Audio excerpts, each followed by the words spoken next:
what I'm seeing is I see a hungry Crawford, a Crawford that has been looking for the opportunity for a long time, finally getting the opportunity, and really ready to grab.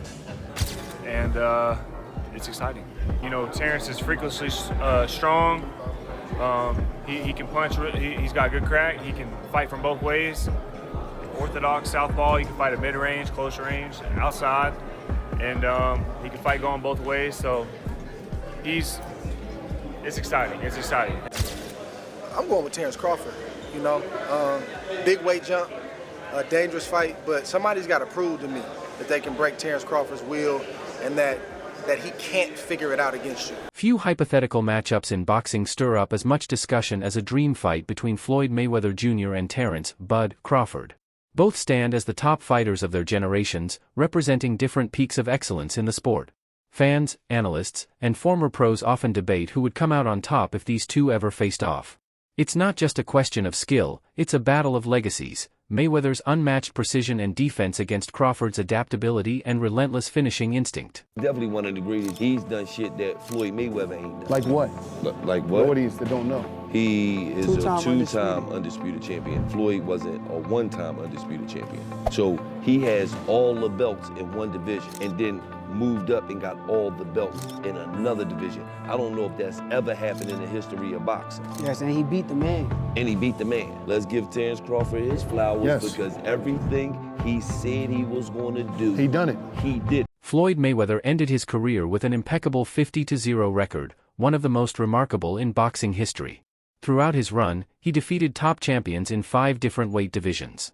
What made Mayweather stand out was his unmatched skill in shutting down any opponent, whether they relied on power or strategy. Floyd Mayweather stopped Conor McGregor in the 10th round to improve to 50-0 in what he says will be his final fight. I actually believe him this time, Max. What's his legacy? Well, he's one of the great pure boxers who ever lived. He is never cheated himself. He always was in condition. He had no off nights. That's why he won every fight. It's one of the reasons. Not because he's one of the best to ever do it, and because he was always prepared over a very long amateur and pro career. Amazing. Another reason is he carefully selected opponents, knew when and where and when and who to fight, and basically changed the paradigm in boxing. I'll translate. He flipped the script.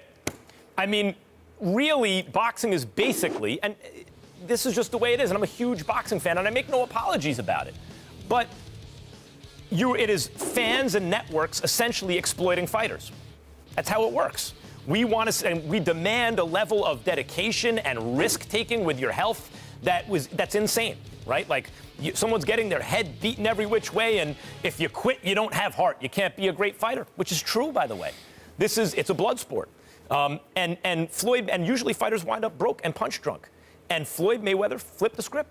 He said, no, I'm not going to let the game play me. I'm going to play the game. Terence Crawford, on the other hand, has steadily built one of the most complete careers of his generation. He's become an undisputed champion in multiple weight classes and shown an unmatched ability to adjust to any opponent's style.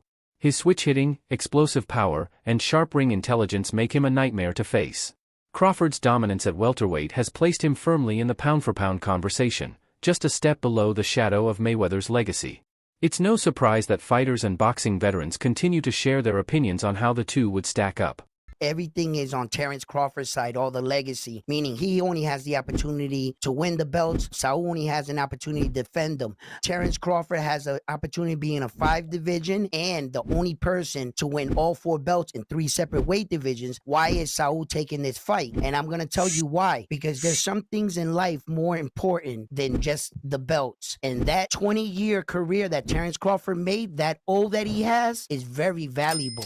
Very, very valuable. He had 1 foot out the game, and if he can be the man to defeat him, because remember, if Saul beats him, Terence Crawford was the first man to get all 4 belts in 2 separate weight divisions. Yes, I beat that champion. Yes, I beat the multiple division champion, and he had the Oscar de la Hoya, who once faced Mayweather in the ring, recently said he still believes Floyd is the superior fighter.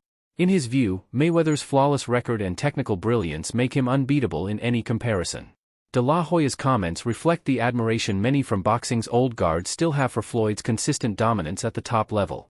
On the other hand, Canelo Alvarez, who fought Mayweather in 2013 and more recently took on Crawford, sparked debate by saying Crawford is way better than Floyd.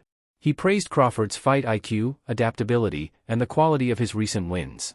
Coming from someone who has shared the ring with both men, Canelo's opinion carries real weight in this ongoing discussion. I have to disagree because Floyd Mayweather toyed with Canelo. Like, he literally toyed with him. He didn't get hit at all. Not one time. And Crawford, yeah, he's more of a fighter, boxer. Mayweather's more of a boxer. But I have to disagree. I think Mayweather is much more superior than Crawford. Not just because he beat me and it was a close fight, whatever, you know, or that I stepped in the ring with Mayweather, but I really feel that technically Mayweather's a better fighter. You faced Mayweather, what, you were 23 years old, I believe? 23. And Just again, turned 23. yeah, you just turned 23. You didn't have a lot of seasoning. I know people say, oh, he had a lot of fights. Well, you didn't have an amateur career. You started boxing at 15 as a pro, right? Yeah. So you gave up the weight concession. You gave up the rehydration clause. And I always thought if you would have faced him, you know, with some more seasoning, it would have gone differently. You know, he deserved the position in that moment because, you know, Floyd Mayweather is one of the best fighters in the boxing history, and he deserved the position in that moment. You know, I try to make history, and I try to put myself in the very top in that moment. But for some reason, doesn't happen, right? And yeah, like you say, if I had that fight with Miguel Angel Cotto first and all these kind of fights, and then fight Mayweather, maybe go in the different way. But, you know, we never gonna know. We never gonna know. And I learned what from that fight, and like I say, things happen for a reason.